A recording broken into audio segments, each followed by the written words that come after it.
दोस्तों आज हम लोग देखेंगे नेशनलिज्म इंडिया जो क्लास 10th का चैप्टर नंबर 2 है। इसकी इम्पॉर्टेंट डेट्स के बारे में हम लोग जिक्र करेंगे। इसमें मेजर इवेंट और डेट, पहला जो डेट है 1915 है, जब महात्मा गांधी साउथ अफ्रीका से रिटर्न होकर इंडिया में आए और उन्होंने इंडिया में जैसा साउथ अफ्रीका में प्रयोग किया था नॉन वायलेंट रेजिस्टेंस, जिसको सत्याग्रह बोला गया, वो भारत में भी प्रयोग करने के लिए गांधी जी साउथ अफ्रीका से इंडिया 1915 में रिटर्न होकर आए।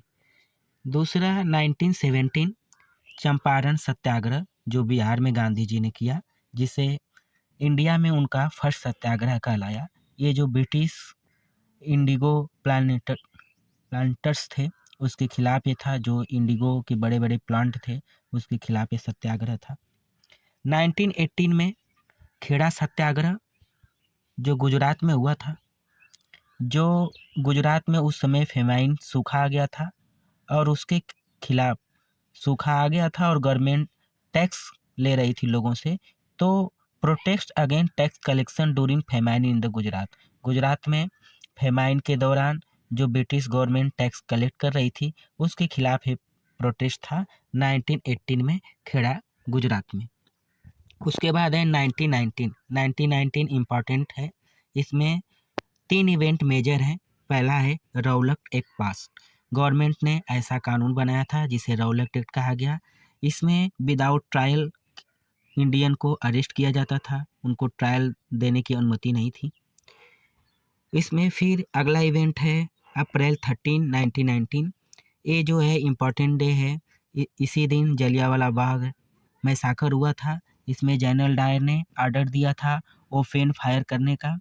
जो पीसफुली प्रोटेस्ट कर रहे थे अमृतसर में इंडियन लोग, उन पे पीसफुली फायर करने का आदेश जनरल डायर ने दिया था। इसमें 100 की संख्या में लोगों की डेथ हुई थी। उसके बाद उसी साल खालिफात मूवमेंट स्टार्ट हुआ था। आप लोग पढ़े होंगे दोस्तों, खालिफात मूवमेंट क्या था। खालिफात मूवमेंट जो ऑटोमन एम्पायर था, जो खलीफा था, उसके खिलाफ उसके पद को छीन लिया गया था, इसलिए खालिफात मूवमेंट दुनिया भर में चल रहे थे। 1920 का हिस्ट्री में बहुत इंपॉर्टेंट एरा है, जब गांधी जी ने नॉन कॉपरेशन मूवमेंट लॉन्च किया था। नॉन कॉपरेशन मूवमेंट का मोटो क्या था? Boycott British goods school service. जो लोग भी ब्रिटिश की सामान का यूज करते हैं उसका बाइकाट करें, स्कूल में ब्रिटिश स्कूल का बाइकाट करें, ब्रिटिश की जो भी सर्विस हैं जो लोग काम करते हैं उसका वो लोग बाइकाट करें। इसीलिए इस मूवमेंट का नाम था नॉन कॉपरेशन। कॉपरेशन मीन्स सहयोग करना, नॉन मतलब नहीं, मतलब हम किसी भी तरह का आपका सहयोग नहीं करेंगे। अगला जो है ये मूवमेंट क्यों ख़त्म हुआ?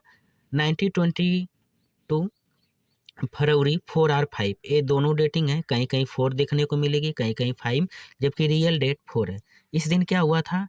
चौरी चौरा इंसिडेंट हुआ था, जिससे गांधी जी ने इस मूवमेंट को, जो नॉन कॉपरेशन मूवमेंट चल रहा था, उसको कॉल ऑफ कर दिया, मतलब बंद कर दिया। हुआ क्या था? जो प्रोटेस्टर थे उन्होंने जो पुलिस स्टेशन था उसको ऑन फायर कर दिया, उसको आग में झोंक दिया, जिससे 22 जो पुलिसमैन थे 22 वहाँ पे उनकी डेथ हो गई थी।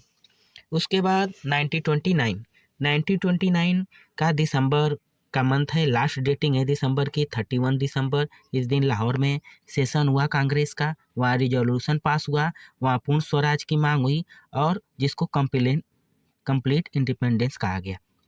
अब जनवरी 1930 भारत में पहली बार लोगों ने फर्स्ट इंडिपेंडेंस ऑब्जर्व किया। पहली बार पूरी इंडिया में फर्स्ट इंडिपेंडेंस 26 जनवरी 1930 को सेलिब्रेट की गई। बाद में लेटर यही डेट जो है हमारी 26 जनवरी 1950 को जब कॉन्स्टिट्यूशन लॉन्च हुआ, कॉन्स्टिट्यूशन फोर्स में लाया, तो यही डेट हमारा रिपब्लिक डे बन गया, इसी मेमोरी को जोड़ने के लिए। उसके बाद 1930 में एक मेमोरी है जिसमें गांधी जी ने सिविल डिसोबीडियंस मूवमेंट स्टार्ट किया था। उन्होंने डांडी मार्च किया था। डांडी मार्च जो है मार्च 12 मार्च को शुरू किया था, अप्रैल 6 मार्च को ख़त्म किया था। इसमें गांधी जी ने लगभग 240 माइल्स की दूरी तय की थी। साबरमती आश्रम से गांधी जी चले थे और डांडी तक गए थे। इस मूवमेंट का मेन मोटो था प्रोटेस्ट साल्ट टैक्स, जो गवर्नमेंट ने साल्ट पे टैक्स ले रही थी जो हर घर यूज होता है, इसलिए ये मूवमेंट शुरू हुआ था। उसके बाद 1931 में गांधी इरविन पैक्ट, गांधी और जो उस समय भारत के वायसराय थे इरविन जी, उनके बीच में गांधी इरविन पैक्ट पे साइन किया गया, जिससे गांधी जी ने सिविल डिसोबीडियंस मूवमेंट को टेम्परेरी बंद कर दिया था। फिर 1935 में government of India act British government ने पास किया, और यही जो गवर्नमेंट ऑफ इंडिया एक्ट था, जब कॉन्स्टिट्यूशन बना तो 70% 70% चीज़ें same to same government of India act की हमारे कॉन्स्टिट्यूशन में अप्लाई की गई। 1939 में सेकेंड वर्ल्ड वार शुरू हुआ था, कांग्रेस मिनिस्टर ने रिजाइन दे दिया था। 1942 में क्विट इंडिया मूवमेंट लॉन्च हुआ था।